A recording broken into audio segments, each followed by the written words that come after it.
stories are dominating your timelines this morning. At number 1, fierce reactions trailing the viral footage by Nigerian police officers showing how they stormed a dark building, rescuing the sister and twin nephews of former Power Minister Adebayo Adelabu just 3 days after the abduction in Ibadan, with Nigerians asking, where is the same urgency for the thousands of ordinary Nigerians still held in captivity? And at number 2, social media cannot stop talking about FCT Minister Nyesom Wike's wife, Justice Eberechi Suzette Wike, who stepped onto the podium at the University of Port Harcourt's convocation ceremony to wipe the sweat, how loving, from her husband's face, with Nigerians declaring her the wife of the weekend. And trending at number 3, Anambra State Governor, Professor Charles Chukwuma Soludo, declaring to rid the state of fake pastors performing fake miracles over the weekend, threatening them with legal action. Good morning, Dr. Abati. How was your weekend? I know how it was. I will expose you in a bit. Good morning. Good morning, Ayomide. How are you this morning? I'm doing good morning, Viva. Good morning, How are you? Very good. In our global headlines, we had, of course, Miss Nigeria, from Bayelsa State, or Bayelsa this morning. Yeah. And Dr. Abati, you were there. Please tell us a little bit of the enjoyment you felt. Congratulations to this woman, actually. It was a well-organized event, and let's give it to Ben Murray Bruce and his brother Guy Murray Bruce. I mean, they are experts in this business of a business pageant, and that Miss Bayelsa. I mean, she was the obvious choice. She was the obvious choice. Because so she was beautiful. regal. But all the 10 ladies who were first shortlisted, I mean, they all did well. Then from a short list of 10, we went to 5, and then they crowned them as Bayelsa. Fantastic. So congratulations to her. Congratulations to the Silverbird family. Fantastic. Well done. It was a great event at Federal Palace. Federal Palace. Yes. Bayelsa. Ebony beauty. Yeah, just like you. Beautiful woman. Congratulations. Dr. All right. For George next year. You said what? Dr. Basi for George next year. He knows good. No, I would recommend my wife. All right. No, I just all right. All right. We have taken you around the world. Now let's bring it home, because Nigeria is reacting. The weekend rescue carried out by Operation Hadinkai, freeing 360 men, women and children from a heavily fortified Boko Haram enclave deep within Madara Mountains of Borno State, has been met with both applause and pointed skepticism online. Acting spokesman Lieutenant Colonel Haruna Sani confirmed the rescue was a culmination of weeks of painstaking intelligence gathering, covert reconnaissance, and detailed operational planning, describing it as one of the most significant hostage rescue operations in the Northeast in recent years.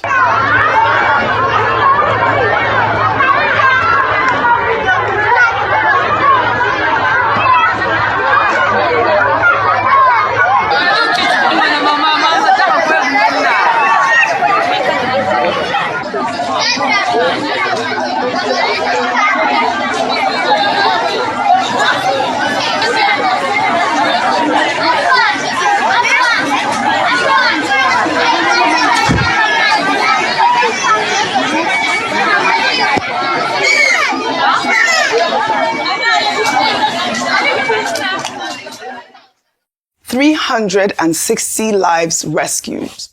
But the celebration is tempered by heartbreak, as 2 infants tragically died during the operation, unable to survive the harsh terrain as troops moved victims to safety. Online, Nigerians are applauding the military's courage and professionalism while asking the harder question. If this level of intelligence and planning can free 360 people in Borno, why are school children in Oyo still waiting? Today, Nigeria celebrates and mourns in the same breath. Meanwhile, a deeply disturbing claim is circulating online, and Oyo State Police are urging the public to exercise extreme caution. Reports emerged on social media on Thursday, alleging that one of the schoolgirls abducted from Aroro Eshinle community in Orile local government area had died in captivity, with claims that her kidnappers contacted her mother via live stream to show her condition. The Oyo State Police Command has responded swiftly, issuing a press release describing the report as false, misleading, mischievous, and without any factual basis, stating that no security agency involved in the ongoing rescue operation has confirmed any death among the abducted pupils. The police warned that such reports are designed to incite panic and urge the public to rely only on verified information and official sources. Now, the police denial is welcome, but it does not erase the very real anguish of families waiting for news. What is confirmed is devastating enough. Children as young as 2 years old remain in the forest. Now, in an environment charged with fear and grief, misinformation spreads fast. And the damage it causes is real. So please, viewers, verify before you share, because every unconfirmed rumor adds another layer of pain to families already broken. Vimbai. You know, like you said, it's such a conflicting sentiment, because you want to celebrate those who have finally, since March, regained their freedom. And even then, it's not all of them. They said they released the elderly, women and children below the age of 10. But teenagers, both boys and girls, remain in captivity. And of course, there's still another group of school children that are still in captivity in the same Borno. You come to Oyo, there's the group that we've been speaking about consistently for the past 3 weeks now. Now, people asking, rightfully so, because people are frustrated and fed up. It's now become a very emotional and sensitive topic. People are asking, well, how can one group be rescued? What about another group? And what about the family of somebody very powerful and influential? Why does it seem like justice is unequal for Nigerians based on where you belong in society? But just to put things in context, without diminishing any of the experiences of any of those who have been through this ordeal and remain in captivity, is that there are issues around the terrain, for one. You know, there's urban captivity, and then there's those that are in mountains, those that are in forests. Then there's also the issue that there's criminality happening. If you look at the family of the ex-minister, they're talking about they followed them online, they had pictures of their cars, they had details of their movements. So it's a warning to us as well to be careful about what we are sharing online. Yes. Then there's those who've been captured by terrorists, which is largely, it seems, ideological. It seems it's about whatever radicalism they believe in, and they are trying to make a point. The same group, that JAS, that captured this Borno group that have been released, is the same group that's said to be responsible for those in Oyo State. So there's so many mixed elements. But I think in all of this, the bottom line is that, to be honest, Nigerians are tired of all the English and all the stories and we do our best to educate and to inform, but when it hits home, nobody wants to hear grammar. You know, people just want security, guaranteed security. That's exactly what people want. I'd like for you to tie in the story, Dr. Abati. And reactions are trailing dramatic footage released over the weekend by the Nigeria Police Force, showing armed operatives storming a darkened building, moving through room after room to bring Mrs. Busayo John Paul, the younger sister of former Power Minister Adebayo Adelabu, and her 12-year-old twin sons, Peter and Paul, to safety. The rescue took place just 3 days after the family was abducted at gunpoint on the school run in Ibadan, with 2 suspected kidnappers killed in fierce gun battle and 2 rifles recovered from their hideout. Let's take a look. Throw it outside, I mean, throw it outside. I'm videoing, sir. You cannot go into a dark room like that. I'm videoing. Be careful there.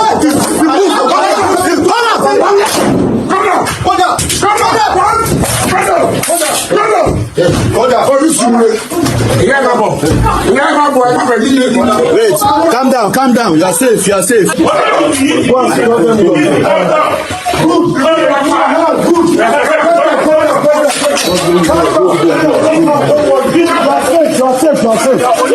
Where are the others?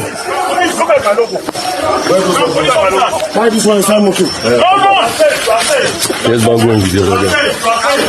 Dr. Bati, the rescue has been widely celebrated, but the reactions online tell a more complicated story. Nigerians are asking, how did the police locate a minister's relative in 72 hours when 40 students and teachers abducted in Orile weeks ago are still in the forest? And I'll take a reaction. This is from Ade Niji, who wrote, school children and their teachers are still in captivity, yet some cases get swift action and results within days. It makes ordinary Nigerians wonder whose lives truly matter in this country.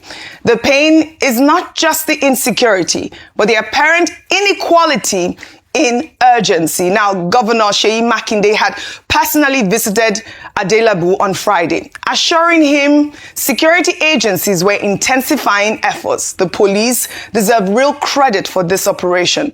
But as one Nigerian put it online, every kidnapped person deserves the same urgency, not just those with powerful relatives. That question remains unanswered. Dr. Abati, I'd like for you to tie in all the... Okay, very quickly. There was something you said earlier on about people misinforming the public.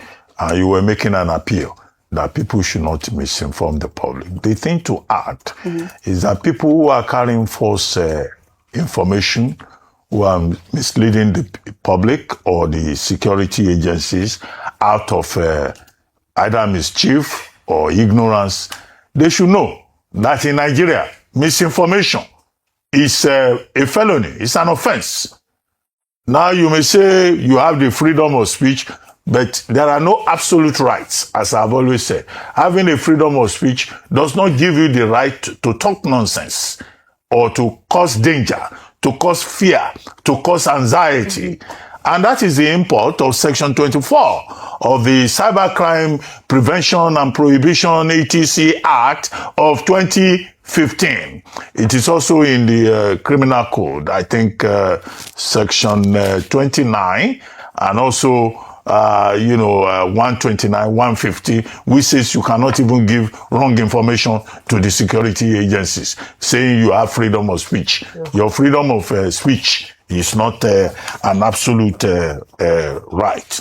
Now, okay, Criminal Code, Section 59, not 29. That said, the other major issue you have brought up is the rescue of the relatives of Minister Adelabu. And I said earlier on, the people have been saying, oh, it's because they are relatives of Adelabu, because they are from a privileged family. No, I don't think that is the point. I think the point that we should make is that every life is important. Yes. Whether your father is royalty or a plebeian, this country, nobody should be rescued. Look at those 360 children. Everybody should be rescued. Nobody should be kidnapped. Good. Look at those 360 children you showed from Borno State. Yes. They are citizens. Yes. Children, 360. Somebody will pack 360 human beings. Where is that community? I mean, it's unacceptable. Yes. And it's for us to say that government must live up to its responsibility and ensure that this environment is safe for all of us. Yes, Governor Makinde spoke earlier and said, he reassured Adelabu that his relatives will be rescued, and that happened. Now, by the same token, he had also promised that the 45 children and teachers in Urire local government will also be rescued. And we enjoy the Oyo State government working in collaboration with the federal government and the security agencies to make sure that those persons are also freed. Right. So that is what is important. The safety of lives and property, I think, is very important. And those who are doing, what is that expression how you use? Cho-cho-cho. Show working. We should not play politics with human lives. Absolutely. We should not do cho-cho-cho with human lives. I agree with Every life is important. Yes. Every Nigerian matters. Now, President Bola Ahmed Tinubu has declared that Nigeria will not succumb to terror, banditry, or criminality, vowing to do everything possible to improve the socioeconomic condition of every Nigerian. It's good. It was quite reassuring also to have seen that on the pages of all the newspapers today, the president speaking and reassuring Nigerians. Well, Ayo, in the meantime, a resurfaced viral video first posted in April is reigniting Nigeria's most uncomfortable conversation, and it has been viewed over 1.7 million times on TikTok. A Fulani traveler identified as Bashir Dalhatu Liman has alleged that fellow passengers at a Lagos motor park refused to board a GIGM commercial bus with him simply because he is Fulani, with passengers reportedly calling him a herdsman and openly declaring they will not travel with him.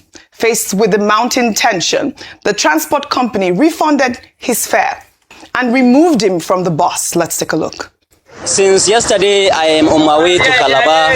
I go to GUO first. I see there GUO Park. They say they are not going to Calabar. They tell me I have to come to GIGM. Here am I standing GIM. But after I pay the money in the early morning, when I go to Interbus, the passengers say they are not going to travel with Fulani. Just because of I am Fulani, they are not going to travel with me. Which make the GIGM to pay me back, refund me my money. They say they are sorry because passengers say they are not going to travel with Fulani. It's unfortunately. I'm sending this video to the world to know how we feel in our country. Today in Nigeria, just because of your Fulani, people will say they will not travel with you. Unfortunately, it's unfortunately. Ayo, the reactions online have been fierce and divided, with many Nigerians condemning the discrimination as ethnic profiling, while others have argued that the rampant insecurity linked to armed groups has left ordinary citizens frightened and unable to distinguish between criminals and innocent Fulani civilians. But here's the truth. Bashir Dalhatu Liman is not a criminal. He's a citizen. And every Nigerian citizen deserves the right to travel freely in their own country. Absolutely. All right. So I'll go back to the press conference held by the Minister of Information and National Orientation, where he had said that the aim of these terrorists was to weaken national unity. And last week had said that he was very spot on, because one of the outcomes that the Nigerian government is going to have to deal with following the success in the war against terrorism, because I believe we're going to win that war, is that we're going to have to find a way to disabuse the minds of Nigerians, particularly when it has to do with ethnic profiling. I recall that during the herdsman farmer clashes, there was a time people kept on saying Fulani herdsman, Fulani herdsman. And that phrase had to be challenged because it was deepening stereotypes against a particular ethnic group.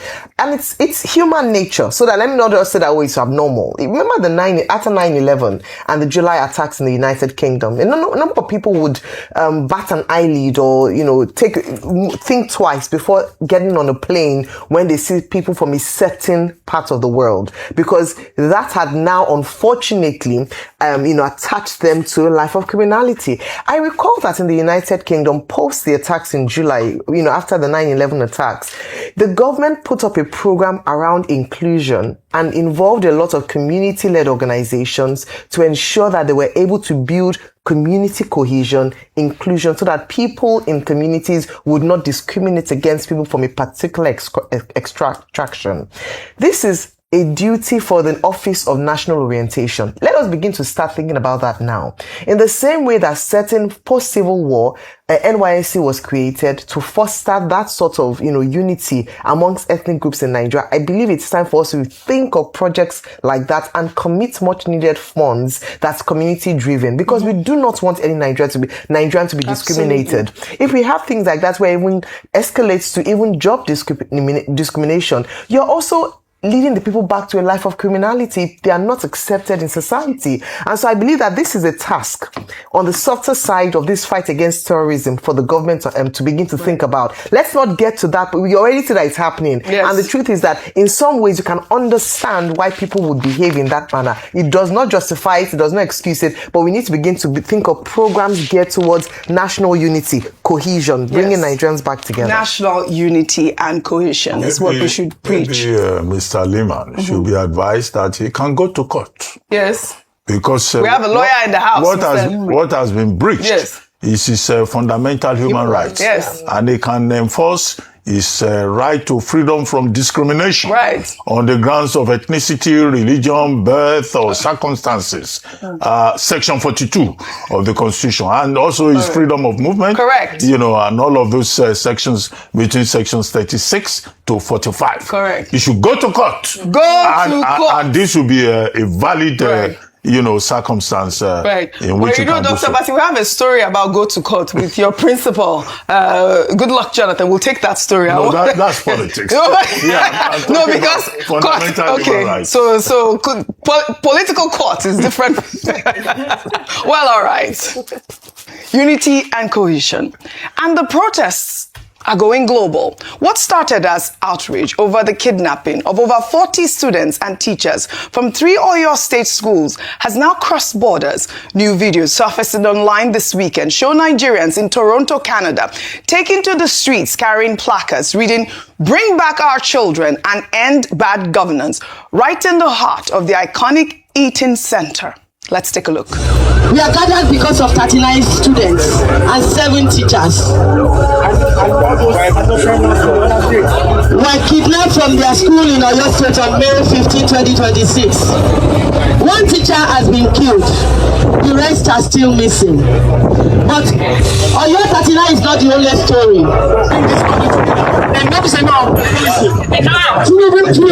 We need to end all the governors in all the states. All right, Vimbai. I mean, the movement is growing louder from Lagos to Abeokuta to Abuja, now to Toronto. The message is the same. The federal government must do more to protect its citizens. The Nigerian diaspora has always been one of this country's most powerful voices, and now they have taken to the streets of Canada. The world is watching. But, meanwhile, in a heartbreaking scene from Maitama, Abuja, a mother and her 3 children dressed in school uniforms took to the streets pleading for the rescue of kidnapped pupils and admitting she now lives in fear of the school run. She spoke with State House correspondent Adeswa Omoruwan.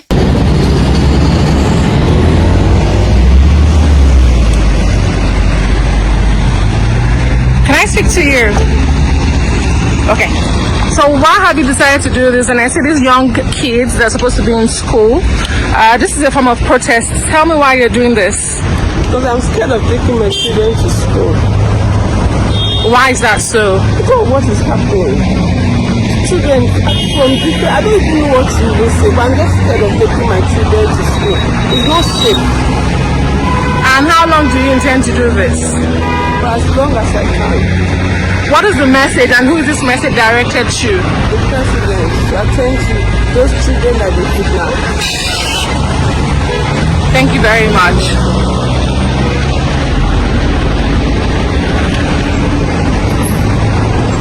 This is devastating. Devastating, Vimbai. Your thoughts?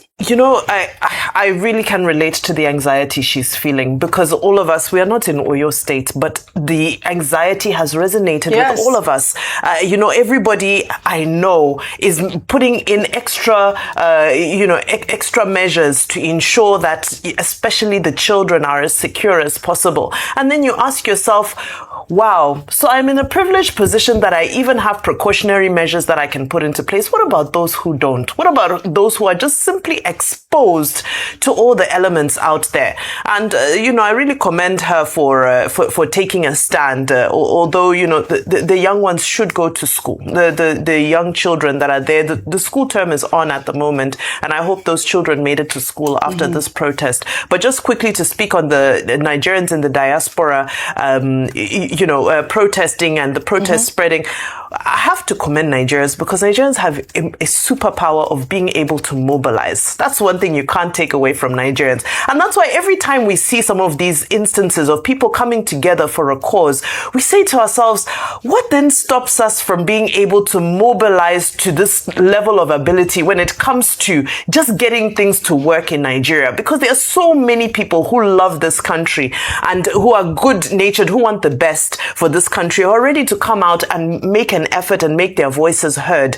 And, that's why it hurts when it seems that some of the conditions in the country continue to fail people. Because under normal circumstances, a lot of these people would come home. People want to come home, but, conditions. Ayo, you made a valid point when we discussed the children that were out of school in Abuja protesting. You talked about... If she were in Lagos State, she would actually face a fine or up to a third warning jail time if she prevents her children from going to school during term time. Despite the fear? Yes. However, UBEC Act. However, I don't want to invalidate her concerns. Correct. Yeah. Just like Bimbai mentioned, some people are privileged to be able to take care of their children, but some women or some parents would rather pay fine and have peace of mind that their child will not be abducted. Yeah. And this goes against the Safe School initiative, the idea that school ought to be a safe space for children to learn in a conducive environment. This is what insecurity is causing right now in our nation. Mothers not wanting to take their children to school. Well, you spoke about Nigerians in the diaspora. Meanwhile, as xenophobic attacks continue to spike in South Africa, claiming the lives of at least 2 Nigerians, the federal government of Nigeria has moved to bring its people home. Nyesom chairman and CEO Abike Dabiri Erewa has confirmed that over 1,000 Nigerians have now undergone screening for voluntary repatriation, with President Bola Ahmed Tinubu personally approving funds for the evacuation. 5 Air Peace flights have been approved, with the first batch of returnees expected to depart South Africa this coming week. I believe there's even one leaving today on Monday. Right. All right. This is a welcome and decisive move from the federal government, and the message is clear. No Nigerian will be abandoned. But the harder question remains, what support awaits these returning citizens at home? And more importantly, what is Nigeria doing diplomatically to ensure that xenophobic violence against its people in South Africa never reaches this level again? I mean, we're going to continue on the conversation because obviously it's a big story and it will unfold in the coming weeks. Now to politics. The Minister of Works, Dave Umahi, is firing back at his critics in a video trending on social media. Umahi declared at the completion ceremony of Section 1 of the Abuja-Kaduna-Kano Road that anyone who attacked him over the project has simply lost their ticket to return to the Senate. Let's take a look. Because he had not visited, but I say it as politics. But technically, anybody that attacked me on this road must his ticket to come back to the Senate. And so, for me, I will say Senator Hanga, because instead of appreciating what we are doing, which you never visited even for one day. But, this churning, the senators and House of Reps, they were very, very much, angry during that defense because they have always been coming with us. And so I will allow them to speak for themselves.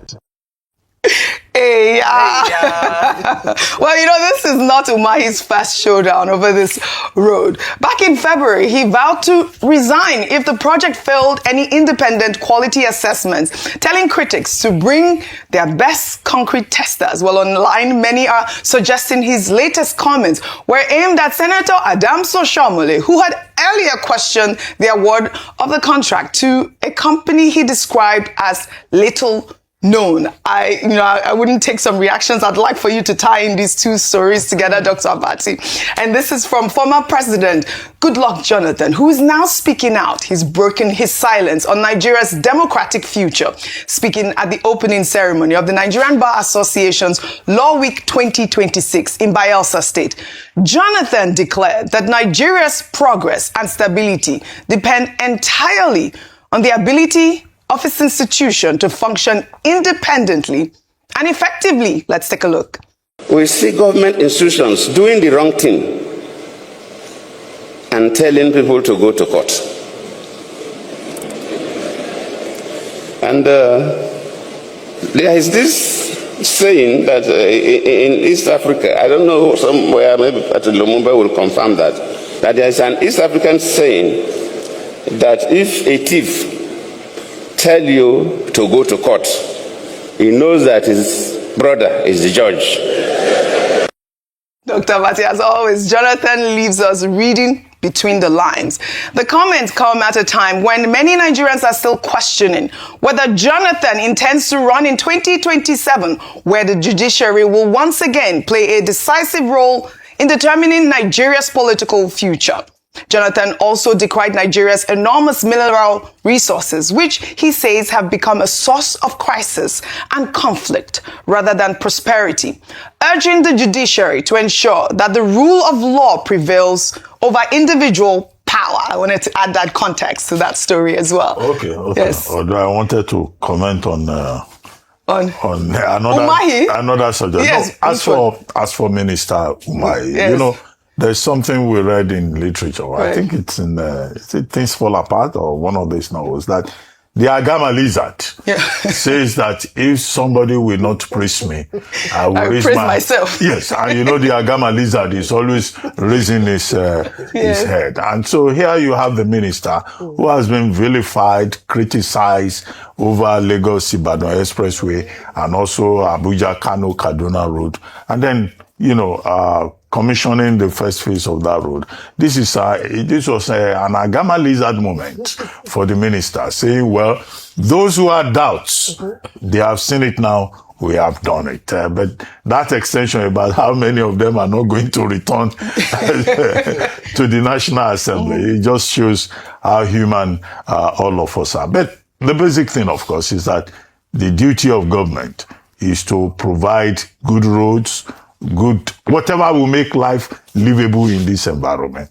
And when government does it, well, it's just our basic expectation of what the function of government is. Now, as for President Jonathan, NBA Law Week 2026 in Bayelsa, that was last week. I think Friday. Now, the only point that the president is making is that institutions should be strong. Yes. And if institutions are strong, you will have a better democracy. He has always been an advocate of one man, one vote. And, in that regard also, he expects that an institutions like INEC will ensure that primacy of one man, one vote. And then, of course, go to court. I think the point we should stress, yes, oftentimes we say, our elections are mostly court determined. And the fear is that for 2027, there will be a lot of litigation. The process has already started now.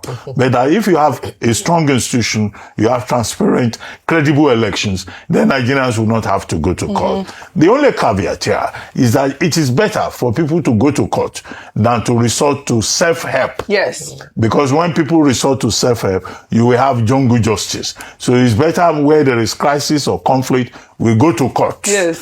Because the court will then be a place where, people will behave like gentlemen after the fashion of gentlemen, and that will be resolved. And we tell the political class, the professional political class, that nobody should take the law into their hands, no matter the level of provocation. Right. But I overheard Vimbai, our sister from Zimbabwe, who is over enjoying Nigeria. No, she's in Nigeria. She is already over enjoying She's in Nigeria. Saying that's not what we want to hear from President Jonathan. She wants to hear if he's declaring or not. What is the main subject? She wants to hear whether President Jonathan. That's why I brought the story. I gave it to you. He's going to run or not.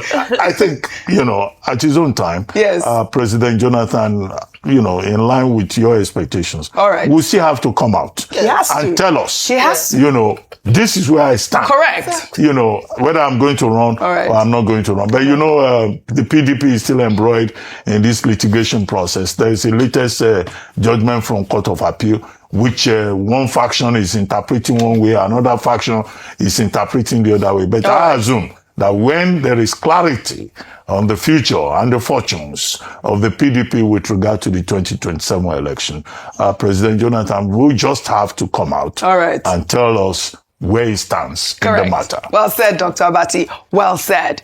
And you know, social media cannot stop talking about this moment when FCT Minister Nyesom Wike's wife, Justice Eberechi Suzette Wike, a sitting Rivers State High Court judge, adjusted her husband's ceremonial cap at a convocation ceremony and wiped the sweat from his face as he delivered a lecture at the University of Port Harcourt's 36th convocation over the weekend.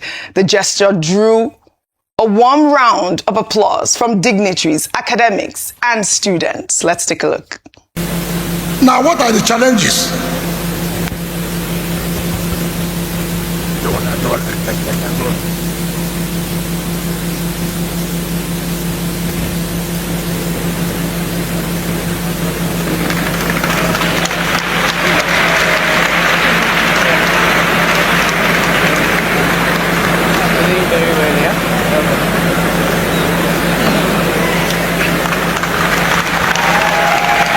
I'm now well relaxed.